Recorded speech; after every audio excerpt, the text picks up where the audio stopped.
Hello friends, या व्हिडिओमध्ये स्पर्धा परीक्षा गणित या विषयामध्ये गुणोत्तर व प्रमाण हा जो टॉपिक आहे त्याच्यावर आधारित काही सराव प्रश्न सोडू.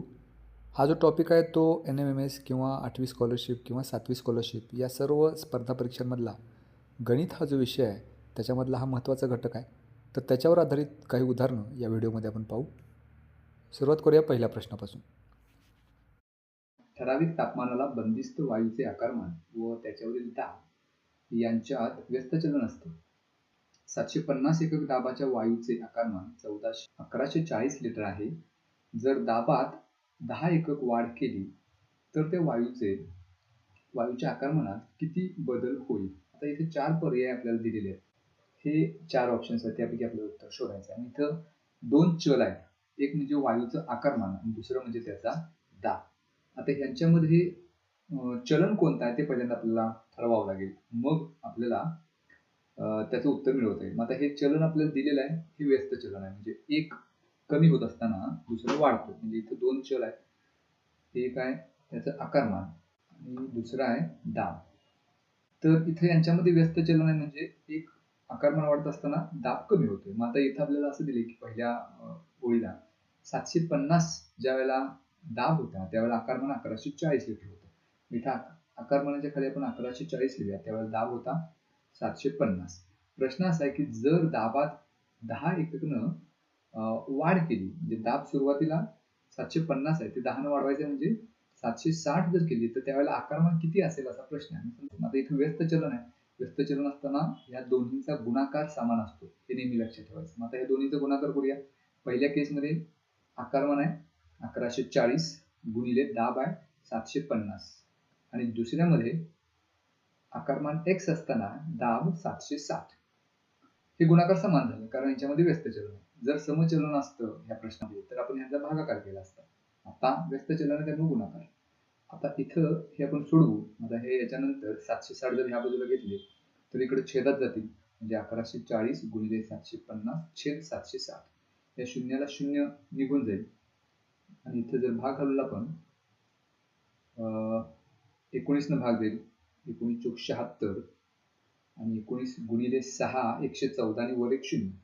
पुन्हा 4 न भाग जाईल 60 ला, 15 चोक 60 त्यामुळे इथं 15चा भाग आहे. म्हणजे आपल्याला इथं 15 आणि 75 यांचा गुणाकार करावा लागला आहे. म्हणजे 15 गुणिले 75 बरोबर किंमत मिळेल x ची.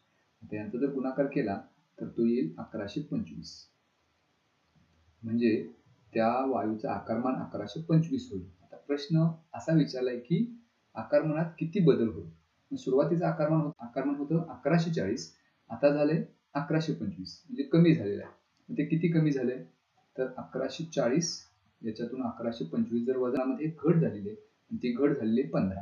आता हा ऑप्शन आपल्याला कुठे दिलाय? पहिला ऑप्शन दिसतोय 15 लिटर घट होईल. त्यामुळे या प्रश्नाचं उत्तर पर्याय क्रमांक 1. आता ह्याच पद्धतीचा आणखी एक वेगळा प्रश्न असा तयार करता येऊ शकतो की व्यस्त चलन आहे तिथं समचलन आहे असं दिलं जाऊ शकतं. तर मग ते लक्षात घ्यायचं. जर समचलन आलं तर जसा आपण इथं गुणाकार घेतला त्याऐवजी भागाकार घ्यायचा, म्हणजे आपल्याला त्याचं उत्तर मिळतं. तर पुढचा प्रश्न. ताशी 45 किलोमीटर वेगाने जाणारी एक मोटरसायकल एक पूल 20 सेकंदात पार करते, तर त्या पुलाची लांबी किती? लांबी मीटर मध्ये दिलेली आहे.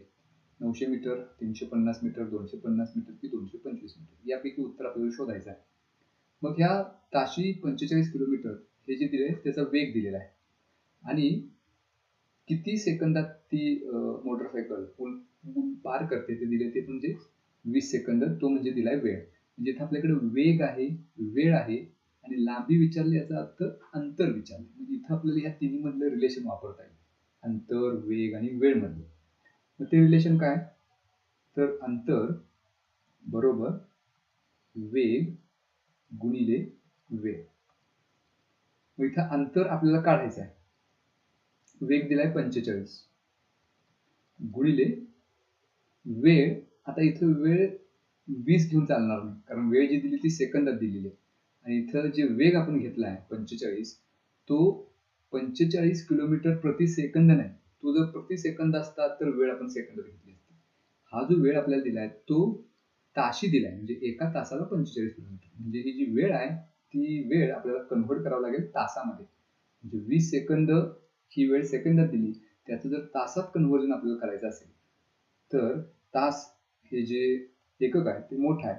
म्हणजे 1 मिनिट बरोबर 60 सेकंद आणि 60 मिनिटं बरोबर 1 तास. याचा अर्थ या 20ला 60 गुणिले 60 भागावं लागेल. कारण सेकंदाचं रूपांतर आपण तासात करतो. अगोदर सेकंदाचं रूपांतर मिनिटात करायला त्याला 60 भागलं. पुन्हा त्या मिनिटाचं रूपांतर तासात करायला आणखी 60 भागावं लागेल. म्हणजे 20 भागिले 60 गुणिले 60. हे जर आपण केलं तर याचं उत्तर असं येणार आहे की ती जी वेळ असणार आहे ती तासात असणार आहे. आता हे बरोबर झालं. दोन्ही समान एककात घेतला आपण आता सोडवू शकतो. इथं अंशात आणि छेदात हे शून्याला शून्य निघून जाईल. 2 न भाग जाईल. 2 6. पुन्हा 3 इथे भाग जाईल. 3 3. 15 45. 15 आणि 60 इथं सुद्धा भाग जाईल. 15 15. 15 6. आता काय काय शिल्लक राहिलं? अंशात 1 आणि छेदामध्ये 4 गुणिले 1 म्हणजेच 4. हे झालं अंतर. आता हे अंतर कशात मिळणार आहे? वेग प्रति तास घेतलाय. सेकंद वेळ तासात आपण घेतलाय. म्हणजे हे जे अंतर असणार आहे ते किलोमीटरमध्ये असणार आहे. कारण वेग दिलाय एका तासाला 45 किलोमीटर. त्यामुळे अंतर पण किलोमीटरमध्ये मिळालं. 1/4 किलोमीटर. आता 1/4 किलोमीटर हा पर्याय आहे का? पर्याय नाही. पर्याय सर्व जे दिले ते मीटरमध्ये दिले. म्हणजे आपल्याला याचं कन्व्हर्जन करावं लागेल मीटरमध्ये. मग आता 1/4 किलोमीटरला मीटरचं रूपांतर आपल्याला जर मीटरमध्ये करायचं असेल तर 1 किलोमीटर बरोबर किती मीटर हे माहिती पाहिजे. तर आपल्याला 1 किलोमीटर बरोबर 1000 मीटर हे त्या दोन्हीच्या मधलं रिलेशन आहे. म्हणजे 1/4 किलोमीटरचं रूपांतर मीटरमध्ये जर करायचं असेल तर 1/4 ला 1000 ने गुणावं लागेल. इथे 4 न भागू. 4 दुणे 8. 2 शिल्लक राहील. 4 पंचे 20 आणि 0. उत्तर मिळेल 250 मीटर. म्हणजे 1/4 किलोमीटर म्हणजेच 250 मीटर किंवा 1/4 म्हणजेच पावभाग. 1 किलोमीटरचा पावभाग म्हणजे 1000 मीटरचा पावभाग म्हणजेच 250 मीटर. तर हे असणार आहे अंतर जे आपण 3 मध्ये. त्यामुळे या प्रश्नाचं उत्तर पर्याय क्रमांक 3. पुढचा प्रश्न असा आहे की 20 कामगार रोज 6 तास काम करून 35 वस्तू तयार करतात. तेवढ्याच वस्तू तयार करण्यासाठी 15 कामगारांना किती तास जास्त काम करावे लागेल? थोडंसं इथं कन्फ्यूज करण्यासाठी या प्रश्नामध्ये एक ॲडिशन केलेली आहे ज्याची गरज नव्हती. म्हणजे 20 कामगार आहेत आणि तास 6 आहेत. म्हणजे इथं 2 चल झाली. एक चल कामगार आणि दुसरं त्यांना काम करण्यासाठी लागणारे तास. आता त्यांना एक काम करायचं आहे. मग ते एक काम म्हणजेच काय? ते 35 वस्तू तयार करणे. म्हणजे मग आपण ह्या 20 कामगारांना हे 35 वस्तू तयार करायच्या आहेत. त्याच वस्तू 15 कामगारांना करायच्या असतील तेवढ्याच वस्तू तर किती तास लागेल किंवा किती तास जास्त काम करावं लागेल हा प्रश्न आहे. मग इथं 35 वस्तू देण्यामागचं काहीच कारण नाही. आपल्याला फक्त कन्फ्यूज करण्यासाठी की ह्या 35चं कुठं यामध्ये रिलेशन वापरायचं आहे का? तर एक लक्षात ठेवायचं की 35 वस्तू तयार करणं म्हणजे हे एक काम आहे. तेवढंच काम या 15 कामगारांना पण करायचं आहे. त्यामुळे या 35चा इथं काहीच रोल नाही. मुद्दाम इथं फक्त आपण तिथं कन्फ्यूज व्हावं आणि त्याचा काहीतरी विचार करावा आणि वेगळं उत्तर काढावं याच्यासाठी ते दिलेलं आहे. त्याचा आपल्याला काहीच उपयोग नाही. आपण एवढंच लक्षात ठेवायचं की ह्या 35 वस्तू म्हणजे एक काम आहे. या 35 वस्तू तयार करणं. मग हे एक काम करायला 20 कामगारांना 6 तास लागतात.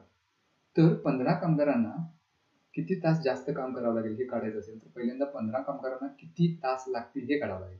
मग 15 कामगारांना समजूया आपण x तास लागतील. आता इथं ह्या उदाहरणात आपल्याला काही दिलेलं नाही. हे कुठलं उदाहरण आहे? समचलनाचं आहे की व्यस्त चलनाचं? आपल्याला ठरवायचं आहे.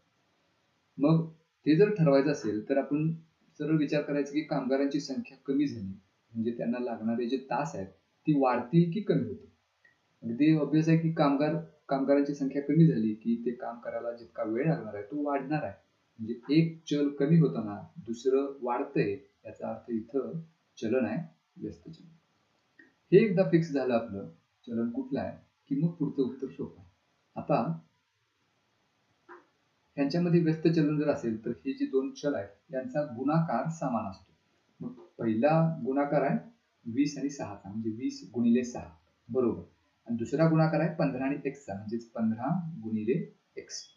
x ची किंमत काढायची. 15 आपण डाव्या बाजूला घेऊया. 20 गुणिले 6 छेद 15 बरोबर x.